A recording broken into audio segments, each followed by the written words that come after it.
Generalno govoreći, uloga Hrvatske po mom mišljenju, gospodo, po mom sudu, ne želim tu biti apsolutni, može biti da nisam u pravu, ali po mom mišljenju politika Hrvatske narodne banke je generalno promašena, ne samo ove 2 godine da ne bi vezali uz ovu garnituru, nego i uz prethodnu.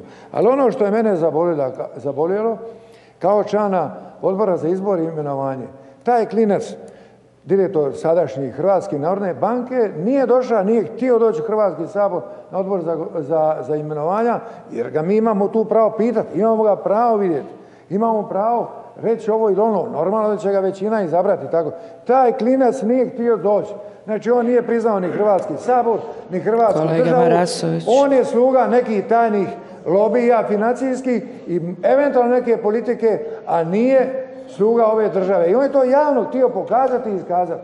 Trebalo mu je dati onda otkaz, ako ne onda još je na vrijeme, jer ako on ne prizna Hrvatsku državu, ne treba ni Hrvatska država prizna njega, jer neće raditi u korist Hrvatske države, nego u korist tih istih tajnih financijskih lobija koji ga kontroliraju, čiji je sluga.